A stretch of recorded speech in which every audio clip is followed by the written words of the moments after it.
a gente também parabeniza vocês em relação à temática, né? A gente precisa desse tipo de iniciativa. Quando a gente avalia esse processo de controle de infecção no ambiente pré-hospitalar, identificando, reconhecendo potenciais riscos de infecção, nesse contexto que traz uma série de particularidades, a gente precisa compreender uma interface, né? Alguns aspectos dessa interface, do processo de cuidar nesse ambiente pré-hospitalar e os aspectos relacionados à garantia da segurança do paciente. O ambiente pré-hospitalar, ele começou a se redefinir, começou a se concretizar, começou a ser melhor desenhado, principalmente a partir da implantação do SAMU em 2003, onde a gente começa a ter de forma mais clara esse conceito de que o atendimento pré-hospitalar, ele envolve um cuidado realizado em um ambiente complexo, dinâmico, e que ele atua, ele é desenvolvido sob variadas condições. A gente começa a ver um desenho muito claro em relação à necessidade de um atendimento rápido, um profissional extremamente habilidoso, um profissional de APH extremamente proativo, capaz de gerar respostas muito rápidas, uma interpretação muito rápida desse cenário de emergência, mas isso precisa ser acompanhado com um olhar cuidadoso sobre esse atendimento seguro, que ele está sujeito a constantes mudanças. Ele não favorece essa investigação em relação ao desenvolvimento dessas técnicas, em relação aos cuidados que se tem sobre os indicadores de controle de infecção. Fala que no mundo inteiro, mais ou menos, mais de 70% dos profissionais não higienizam as mãos. A gente traz isso como um olhar atento, um olhar de preocupação, um olhar de alerta para os nossos serviços, né? E dando ênfase à questão da higiene das mãos, porque tem sido o critério apontado como o ponto nevrálgico dos profissionais de APH em todo o mundo, não só no Brasil. O Brasil, ele traz esses registros, traz esses relatos, mas é uma preocupação a nível mundial. A higienização das mãos, ela é reconhecida hoje como um indicador para aumentar o risco de infecção dos pacientes. Isso já é bastante documentado. Disponibilidade dos produtos, né, à base de álcool, a disponibilidade de água e sabão, né, no caso, não na unidade, o que fica muito difícil dentro da ambulância, dentro da viatura, mas isso pode ser melhor disponibilizado, com esses contatos intermediários, ou seja, nas unidades intermediárias, né, seja na base, seja nas unidades de saúde, né, e tem sido apontado também a questão da reconstrução dessa visão, ao processo de gestão e o processo de supervisionamento, ele tem interferido bastante em respostas mais satisfatórias, em respostas mais de melhor adesão desse profissional. A higienização de monitores, garrotes intravenosos. Lembrando que esse estudo ele foi feito no intra-hospitalar. A gente tem pouquíssimos registros no APH, tá?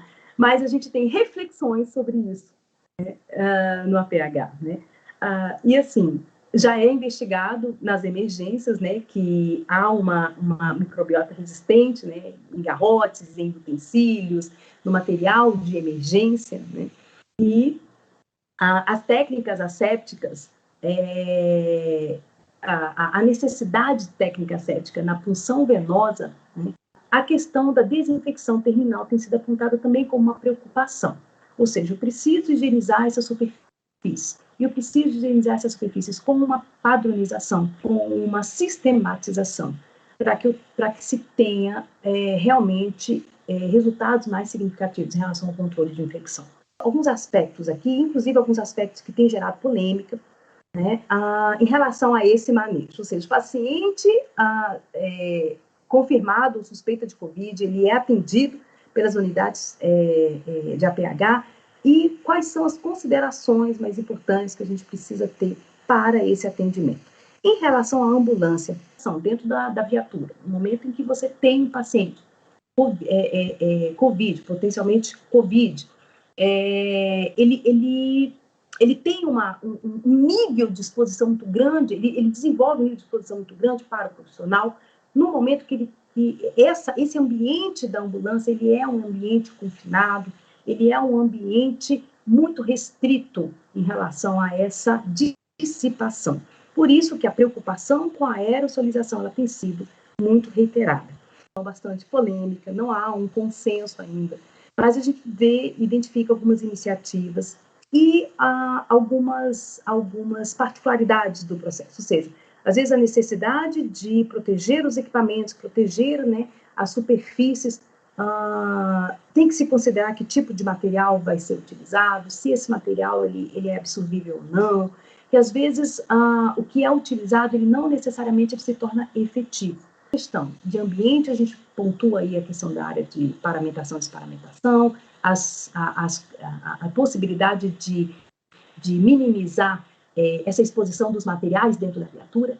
E em relação ao profissional, a gente tem que entrar no aspecto da paramentação, que tem o seu nível de discussão bastante avançado, de interpretações em relação aos procedimentos, principalmente procedimentos de manejo de via aérea, para minimizar esse risco de exposição ao Covid.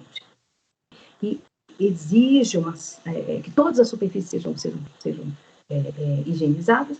A gente tem como uma principal diferença aí a questão de esvaziar gavetas, retirar de todos os utensílios, então todos os compartimentos eles vão estar sendo esvaziados e a viatura ela vai estar sendo realmente limpa em todos os cantinhos, vamos dizer assim.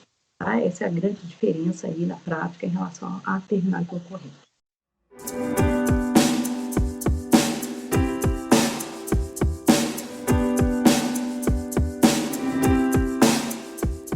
É uma temática inovadora e que todos os participantes, os pesquisadores, a equipe dos hospitais participantes do nosso projeto, os alunos, possam se apropriar do tema. Bom, o tema de hoje, então, é teoria da decisão, um tema extremamente importante, né? Um tema que é aplicado em várias áreas do conhecimento, na administração, na economia, na engenharia, ciências sociais, e, em especial, na área da saúde. E hoje o nosso foco é teoria da decisão na área da saúde. Que o Luiz André vai falar que vai ser realmente o ponto central de maior interesse, dada a natureza do projeto e a natureza do nosso público aqui.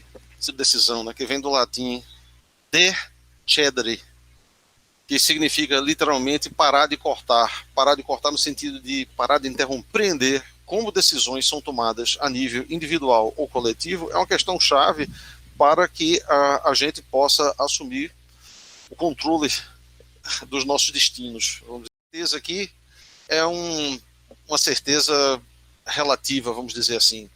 Você nunca toma uma decisão com plena certeza sobre nada. Você nunca tem plena certeza sobre nada. Mas tem situações onde a incerteza é desprezível, onde você conhece o essencial e os erros são mínimos, você pode fazer de conta que a sua decisão é perfeita. Aí quando isso acontece, se diz que está tomando uma decisão numa situação de certeza. Ou seja, todos os estados da natureza são conhecidos, você sabe o que vai acontecer, é quase como se você estivesse jogando xadrez e você tem todas as regras bem definidas que nunca são violadas e você sabe se mexer essa peça acontece isso, se mexer aquela peça vai acontecer aquilo outro e assim por diante. Outro elemento que acontece no caso da decisão, que influi na decisão, é a personalidade, que tem a ver com aquilo que nos faz ser um indivíduo, aquilo que nos torna quem nós somos. Tem a ver com a estrutura emocional, tem a ver com tendências comportamentais, etc. Os chamados valores humanos, que são crenças a respeito do que é mais ou menos preferível em sua vida. Então, são coisas como, por exemplo, religiosidade, ou conhecimento, ou segurança, ou afeto, ou sexo, ou religião. Vou dar um enfoque mais aplicado, tá? E vou entrar tentando descrever um pouco como são as decisões nessa área de saúde. Elas são coisas, às vezes, muito complexas e difíceis. Por quê? Essa área de saúde, a gente vive num ambiente de informação incompleta e de grande incerteza. O professor Bruno já destacou demais a incerteza e na área de saúde não é diferente. Ela está presente em tudo. Fora a informação ser incompleta e a grande incerteza inerente dessa área, a gente ainda tem as questões da bioética. A gente tem a bioética ainda envolvida aí no meio para a gente seguir, respeitar a autonomia, a beneficência, a não maleficência, a justiça. Além disso, as questões são difíceis de valoração. Valores são diferentes para a pessoa, a depender de religião, de sexo, enfim, da idade, das metas e objetivos que a pessoa tenha de vida. E muita variabilidade são utilizados para se tomar decisão. Primeiro, o raciocínio dedutivo, que é aquele raciocínio que parte do conhecimento nosográfico, tá, para se chegar à decisão. Segundo tipo de raciocínio, empírico, aquele que vem com a experiência. Quanto mais experiência você tem em determinada área, melhor decisões mais consistentes você vai tomar. O terceiro tipo de raciocínio em saúde é o compassivo, principalmente quem lida com o paciente, que é aquele entender o próximo como um ser humano. E o último tipo de raciocínio incluído aí na área de saúde é o ético, como eu comentei anteriormente, seguindo os princípios da bioética. É uma abordagem sistemática para a tomada da decisão em situações de incerteza, permitindo a comparação de desfechos em diferentes estratégias, ser decomposta em alguns elementos. Então, quais são esses elementos? Que elementos a gente decompõe para depois montar eles, estruturando uma decisão? São 4. Primeiro são alguns conjuntos básicos. Eu vou comentar sobre cada um deles, tentando traduzir eles para a área da saúde. Então, os conjuntos básicos são os estados da natureza, as observações, as ações e o bem-estar. Segundo a componente de uma decisão, são mecanismos probabilísticos.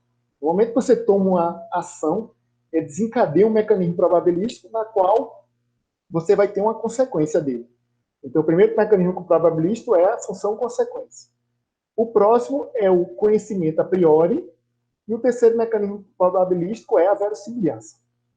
Como o professor Bruno comentou, tá certo?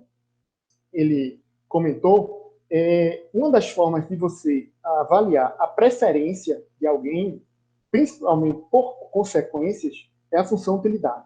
Também vamos ver na área de saúde como é que isso se aplica. E, por último, se montar tudo isso através das regras de decisão e se chegar à melhor decisão que vale naquele determinado caso, de acordo com a função utilidade do decisor. A incerteza no meio, porque tudo isso que a gente fala são mecanismos probabilísticos. A probabilidade está no meio, a incerteza está no meio. Eu não tirei ela. Eu não tornei nada determinístico. Ela continua sendo totalmente probabilística e a gente modela isso tudo por probabilidades e, pelo contrário, no momento que a gente começa a quantificar, inclusive a incerteza, e medir coisas, inclusive subjetivas, como, por exemplo, preferências, e preferência é algo que é subjetivo, eu posso ter uma, você pode ter outra, até nos nossos momentos de vida a gente pode ter preferências, elas podem variar, até ao longo do dia ela pode variar, tá? A depender da decisão que a gente for tomar. E se a gente começa a quantificar, pelo contrário, a gente começa a observar melhor e até tirar insights mais consistentes daquele nosso processo de ciência. A psicologia, ela tornou-se ciência o dia em que ela começou a quantificar o que é subjetivo. Tem que identificar. Sim, teoria da decisão é um assunto complexo, muito, muito complexo, porque as pessoas são complexas e as situações de escolha são complexas, certo? O segredo disso, para qualquer outra, como para qualquer outra situação complexa, é se identificar quais são os elementos essenciais. As pessoas no dia a dia, e até pessoas sem uma enorme quantidade de informação, conseguir entender os elementos básicos da teoria da decisão se a gente se esforçar um pouquinho, né? O famoso físico Richard Feynman dizia: se você não consegue explicar um conceito científico para uma pessoa sem informação científica, é porque você não o conhece muito bem. Já é desenvolvida ao longo de décadas, né? Desde a teoria da utilidade de 1947, então ela vem sendo desenvolvida. Ela tem uma estrutura pronta, tá? E o desafio da gente é tentar enxergar aí no meio dessa estrutura a nossa aplicação, pegar ela e utilizar na prática, tá? Às vezes existe uma certa resistência para se começar, a área de saúde às vezes demora um pouquinho, que diga a estatística, né? Outras áreas de conhecimento começaram a utilizar a estatística antes, a área de saúde ela demora um pouquinho, mas acho que chegar aí na frente, a teoria da decisão deve entrar em algum momento. Ou seja, ela é razoavelmente complexa, mas existem vários métodos gradativos de implementação rápida dela. Então, desde você modelar programas iniciais com variáveis dicotômicas, sim, não, preto ou branco, como também variáveis multinível na escala Likert, por exemplo, de 1 a 5, como também variáveis contínuas ou até mesmo multidimensionais. Então, a teoria da decisão, ela se aplica desde você fazer uma aferição da preferência ou da utilidade de um determinado indivíduo por dinheiro. Pode ser que o professor Fábio seja mais propenso ao risco do que eu. Então, a sua função utilidade para dinheiro vai ser diferente da minha. O que é que isso quer dizer? Que você tem uma tendência maior a apostar numa loteria que tem um determinado risco do que eu. Ou mesmo algo mais complexo, como um sistema energético brasileiro, ou seja, quanto eu vou abrir de hidrelétrica, de termoelétrica, ou mesmo de usinas solares e eólicas naquele determinado instante de tempo. A teoria da decisão está presente lá. Ela ajudou, inclusive, o organizador nacional do sistema elétrico a modelar adequadamente as preferências dele. E na área de saúde, ela tem uma diversidade de aplicações. Então, tem aplicações mais simples de implementação e outras mais complexas, como o meu amigo aí, Dr. Luiz André, implementou na época lá da verruga, né? Imagine um pequeno câncer na forma de verruga que você tem no rosto e você vai precisar fazer uma cirurgia para remover essa verruga, que é um pequeno câncer. Se você resseca demais, você causa uma disfunção no paciente, mas minimiza a probabilidade de reincidir aquele câncer. Se você resseca de menos, você fica mais estético, não tem, digamos assim, nenhuma disfunção, mas você maximiza a probabilidade de voltar até aquele câncer. Então, aonde você vai cortar? Ele modelou matematicamente esse fenômeno. Então, foi extremamente oportuno, brilhante na época e muito elogiado. Preferência e a decisão é do paciente. Esperar por estudos duplo cego, randomizado, controlado, é uma falácia, porque isso não está no espaço de ações. Então está fora, essa informação está fora, não é assunto nem para ser considerado nas discussões. A discussão é tomar ou não tomar preventivamente, ou logo no início, a hidroxicloroquina. Essa é a decisão que teria que ter sido tratada por teoria da decisão, e não politicamente. É, ou deveria ser, uma decisão política muito menos partidária. Não se é contra ou a favor de ninguém, é uma decisão técnica. E claro, teoria da decisão abordaria isso tecnicamente. Então, quais são as probabilidades, quais são os estados, quais são o que é desejado, quais são os riscos envolvidos. Junta tudo isso e calcula-se a decisão.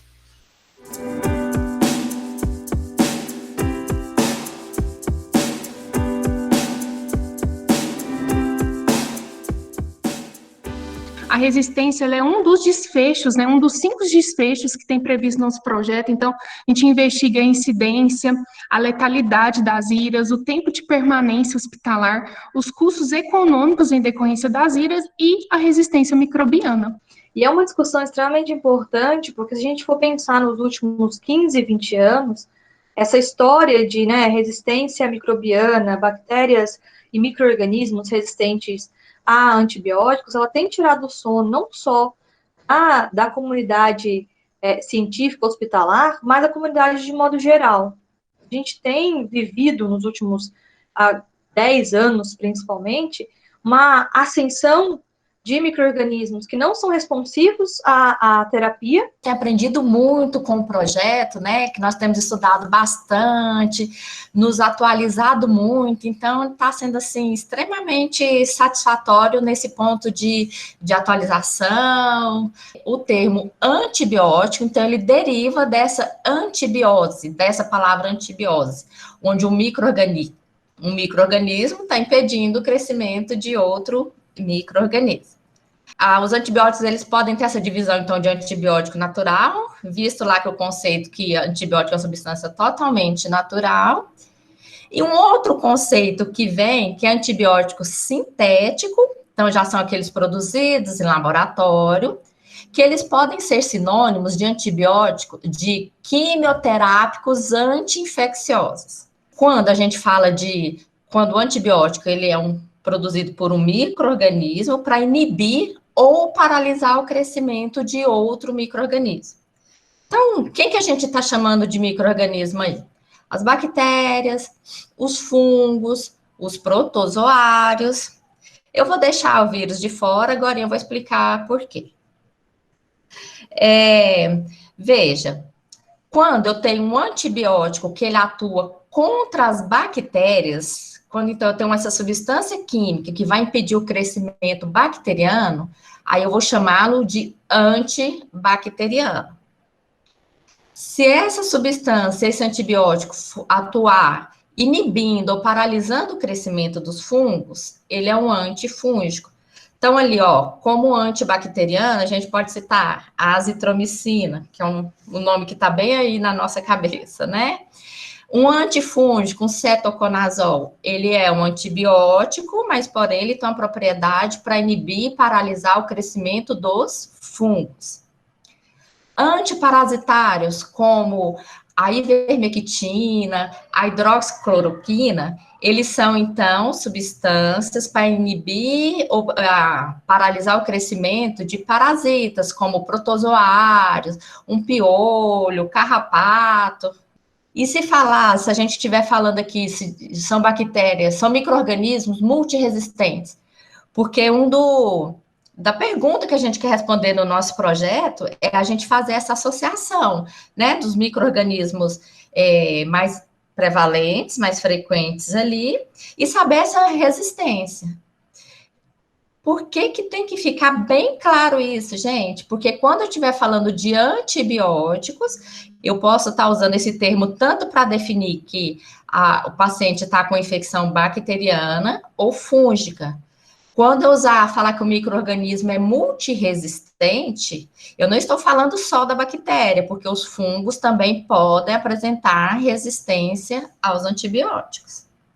Então, se uma bactéria ela é resistente a determinado agente antimicrobiano, então, sim, todas as células filhas, né, vão ser resistentes também, tá? A menos que ocorram mutações nesse processo, né, de divisão celular, e aí essas outras células filha não adquirem a resistência. Mas sim, passa de uma célula para outra, tá? Quando eu falo de resistência, eu estou falando que essa bactéria, ela possui genes de resistência, ou seja, elas vão ser, sim, resistentes ao antibiótico. Como que as bactérias adquirem a resistência? Que foi a outra pergunta. Essa também é uma resposta bem simples. Eu acredito que todos que estão aqui, né, se lembram lá da teoria de seleção natural das espécies, de Charles Darwin, que diz o quê? Que aqueles indivíduos que são mais fortes vão ser selecionados, né, e vão sobreviver. E é o que acontece com as bactérias, tá? Então, elas se tornam resistentes dessa forma. Aquela bactéria que tem o gene de resistência, ela vai sobreviver à ação do antibiótico e vai se reproduzir passando esse gene de resistência para as suas células filhas, tá? Lembrando que os plasmídeos também têm genes de resistência. A gente tem duas classes de antibióticos, né? Os bacteriostáticos e os bactericidas. Então, alguns antibióticos vão fazer com que a célula ela morra, né? A célula bacteriana, e outros vão fazer com que ela apenas não consiga se reproduzir. Bom, então a resistência a esses agentes antimicrobianos, ela tem se tornado uma grande fonte, né, de morbidade e mortalidade no mundo. Então é um problema muito grave.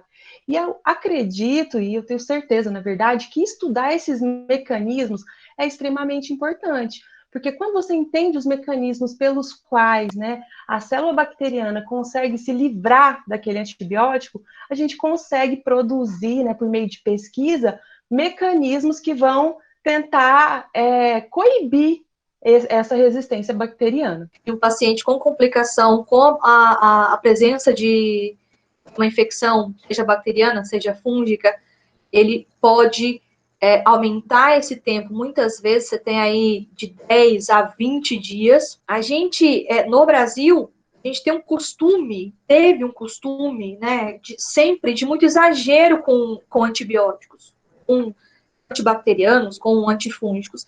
Tanto que a gente precisou de uma legislação para tornar a venda controlada, para ver se a gente regulava não uso, gente. Não era para, o pessoal tá usando demais, mas a gente evitava esse desenvolvimento de resistência. Superbactérias, esses micro-organismos que são resistentes, eles têm pesado muito no sistema de saúde, porque eles fazem realmente essa elevação de custo de até 10, 15 vezes maior do que um paciente que não tem infecção ou que tenha, né, essa infecção por um micro-organismo que não seja desse grupo de micro-organismos resistentes. A gente, aqui no Brasil, a gente consome uma dose diária de medicamento 20 vezes maior do que países da Europa. Os estudos mostram que a maioria das infecções do trato respiratório superior são virais. Então, já não vamos usar ali os antibióticos, os antibacterianos. Falar sobre resistência antimicrobiana nesses tempos de Covid. Geralmente, a antibiótico-terapia, nesses casos, ela é profilática. O que significa isso?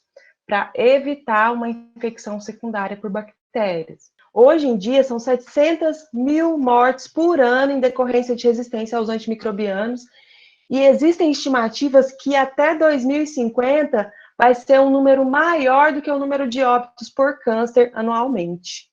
Inclusive, até vi uma pergunta no chat falando sobre o uso de hidroxicloroquina, né, que é um antiparasitário, em conjunto com a azitromicina.